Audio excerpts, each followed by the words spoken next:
의 시간들이 하나님의 귀한 시간이 되기를 소망합니다.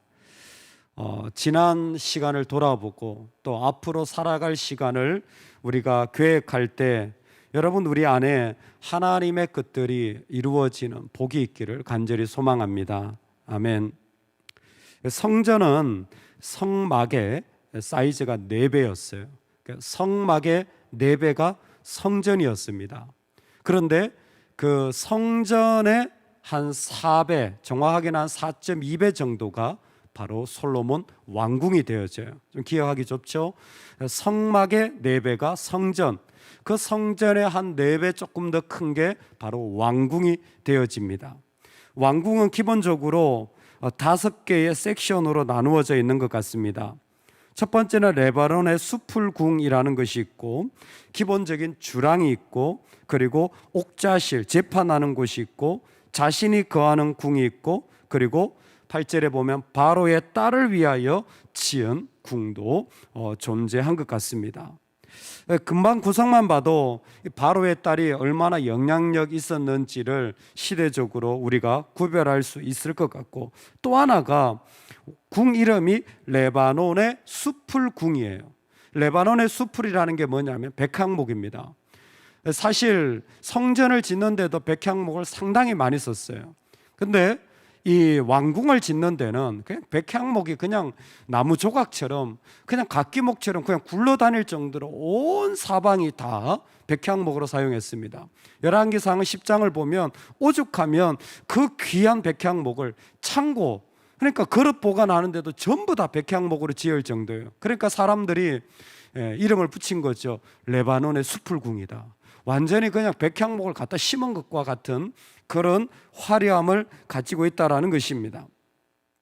이 모든 것을 솔로몬은 13년에 걸쳐서 자신의 왕궁을 건설합니다. 왜 13년이나 걸렸냐 한다면 아마 3가지 이유를 말할 수 있을 것 같습니다. 먼저는 이 성전보다는 규모 자체가 4배나 되었기 때문에 시간이 많이 걸렸습니다. 구체적으로 보면 오늘 45개의 그 들보를 둬야 할 정도로 이전과는 규모가 다른 것입니다. 이게 어떻게 지어졌냐 하면 기둥을 세우고 들보를 세우고 기둥을 세워서 거기에 백향목 널판을 가로진 거예요. 요즘 말로 하면 판넬 방식입니다. 기둥 세워가지고 판넬을 뭐 조립식이든 뭐든 붙이잖아요. 그냥 쉽게 생각하면 그렇게 생각하면 돼요. 그러니까 모든 것을 기둥 세워서 백향목 판넬을 갖다 붙이는 방식. 그러니까 그 나무가 상당히 거대해야 됐겠죠. 그리고 그 판넬 자체의 나무도 성능이 좋아야 되는데 백향목 아니면 어려웠을 겁니다. 그 일들을 열심히 해야 됐기 때문에 13년이라는 시간이 걸렸을 겁니다. 그리고 또 하나는 성전 건축은 사실 다윗의 때부터 준비가 되어 있었어요. 이미 다윗은 성전을 짓지는 못했지만 그 재료를 차곡차곡 준비했습니다. 그런데 왕궁 공사는 그런 준비가 전혀 있지 않았습니다. 그렇기 때문에 준비부터 하니까 시간이 더 걸릴 수밖에 없죠. 그리고 3번째 이유를 들 수 있는데 그게 뭐냐면 7년 동안에 왕궁을 건설하며 사람들이 열심을 다해서 했지만 성전을 건축하며, 그런데 또 다시 13년이 이어지면서 왕궁을 건설하는 데는 이유를 잘 모르는 거예요. 이스라엘 백성들이 성전을 건축할 때는 공동체가 다 나섰습니다. 그런데 왕궁을 건설하는 일들에는 왕의 명령이니까 하지만 그 마음에 그리고 에너지가 점점 고갈되어지니까 뭐예요? 속도가 늦어질 수밖에 없지 않았나 생각하고 있습니다. 솔로몬은 이 모든 일들을 13년에 마쳤고 오늘 말씀해 보면 그냥 그걸로 끝나요. 13년 걸렸다라는 겁니다. 우리가 생각할 때는 아니 성전은 7년 짓고 왕궁은 13년 지은 것은 대단히 하나님 불쾌하시지 않을까. 그런데 12절에 이렇게 말합니다.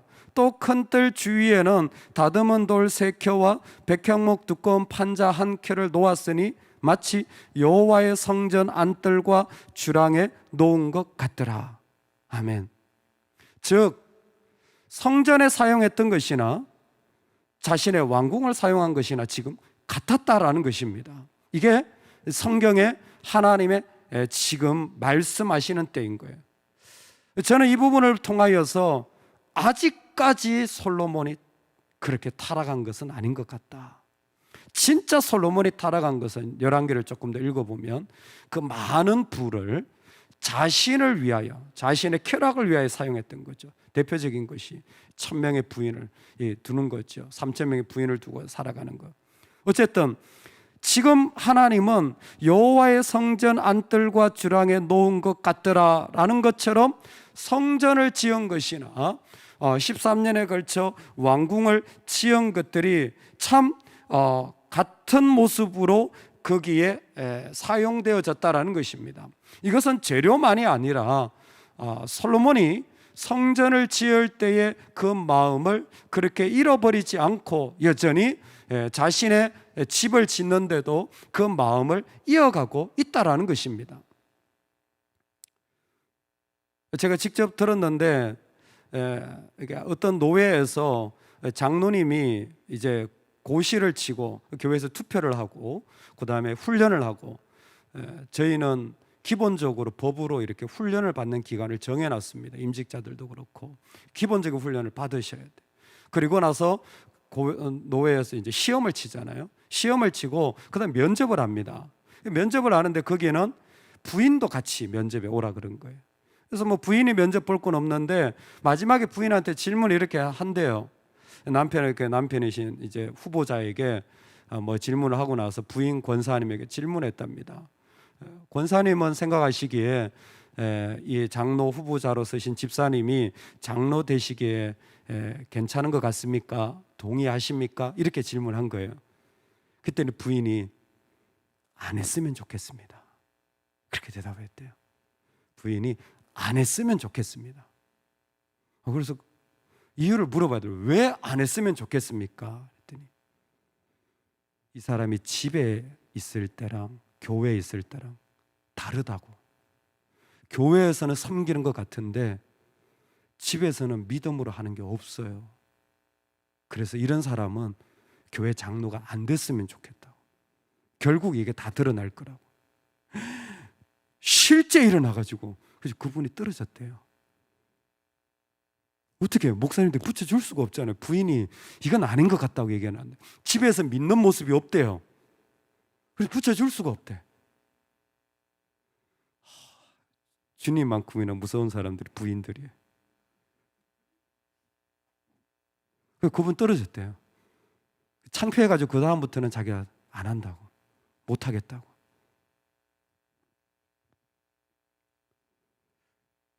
솔로몬은 아마 이 부분에서 그래도 하나님을 섬기는 거나 자기를 섬기는 자리나 하나님을 향한 마음을 그렇게 잃어버리지 않은 실제적인 자리를 가지고 있었던 것 같습니다. 우리 이번 달에 북클럽에서 리차드 백스터의 탐욕이라는 책을 같이 나누고자 하는데 사람에게 탐욕이 있느냐?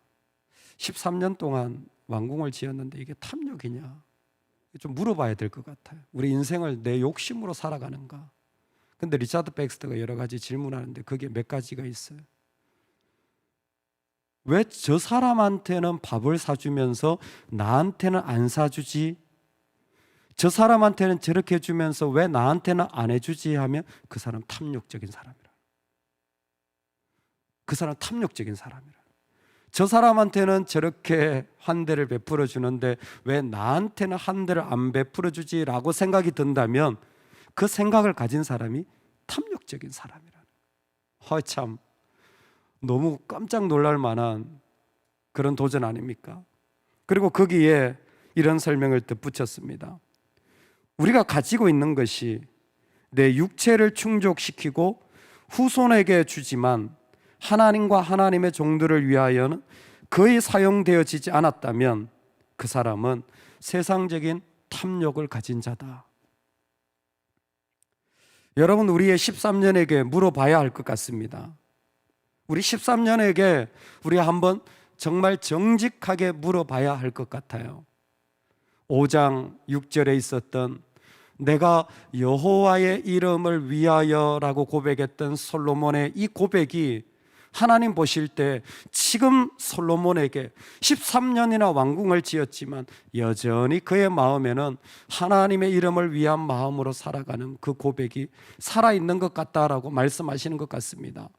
여러분, 우리도 그러기를 주의 이름으로 축원합니다. 내가 여호와의 이름을 위하여라고 할 때 내 삶의 자리도 하나님, 내가 부활뿐만이 아니라 내가 극심한 가난이 있어도, 내가 정말 형통할 때에도 아니라 내가 힘들어도 내 하나님 여호와의 이름을 위하여 살아가길 원합니다. 할렐루야. 오늘 우리의 13년은 바로 우리 하나님 앞에, 앞으로 주어질 13년은 우리 하나님 앞에, 이 자리에서 또 우리가 살아가는 삶의 자리에서 하나님을 예배하고 하나님의 이름을 위하여 살아가는 은혜가 있기를 주의 이름으로 축원합니다. 아멘.